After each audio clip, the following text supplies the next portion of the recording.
Rock in a saltwater tank. What does it do, and do you even need it? To answer the "do you need it" question, you have to understand the role of rock in a saltwater tank. Rock is there to provide lots of surface area for biological filtration.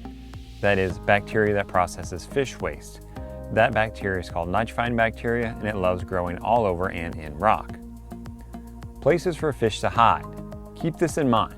The more places fish have to hide, the less they actually will. More rock means more places for your fish to hide. Places for you to place coral. Some coral only grows on rocks, so no rock, no that type of coral. Looks. A saltwater tank with minimal or no rock looks bare and boring and isn't ideal. Rock comes in two flavors: dry rock and live rock. Live rock isn't alive in the sense that it grows. It's called live rock as the beneficial bacteria is already growing on it. Now that sounds good, and there are a couple of key trade-offs on live rock that keep me from using it when I'm setting up a saltwater tank. First, you need to keep it wet. The bacteria on it can die off and cause ammonia spikes when you put it in your tank. Number 2, aquascaping underwater is much more difficult than aquascaping out in the air.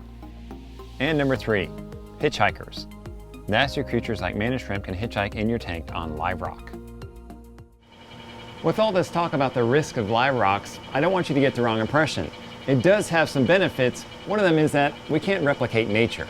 Mother Nature does it best, and one of the things that I like to see on live rock, if I'm going to put it in a saltwater tank, is sponges. Now check this stuff out. There's all kinds of sponges on this live rock. This is not something that you can buy and put on rock. You have to find rock with it already on there. So if I am using live rock on the tank, then I want to look for rock that has these sponges. I like that. That's beneficial stuff. I don't have any data to back it up, but I firmly believe that more sponges in your saltwater tank are a good thing. And that's one of those things that live rock does very well, and dry rock just can't do. Some aquarists use live rock, and I choose dry rock when setting up a saltwater tank.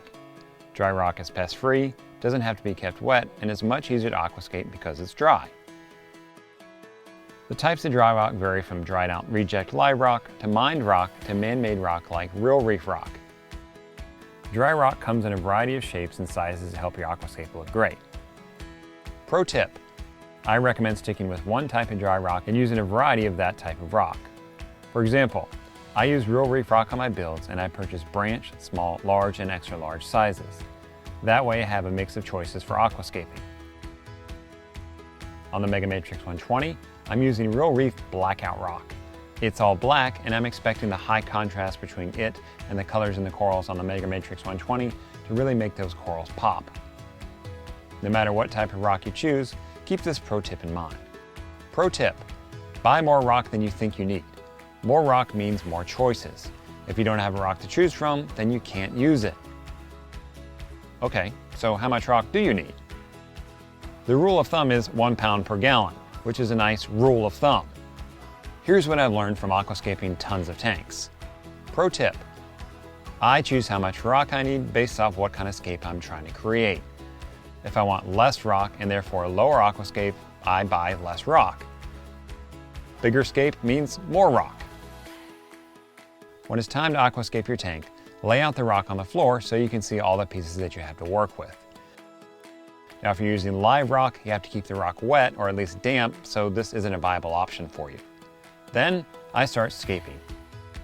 I like to use real reef branch rock under the scape to help elevate the scape off the sand bed. I also use the branch to create bridges and overhangs. Pro tip: once you move a piece of aquascaping, you'll likely never get it back exactly how it was.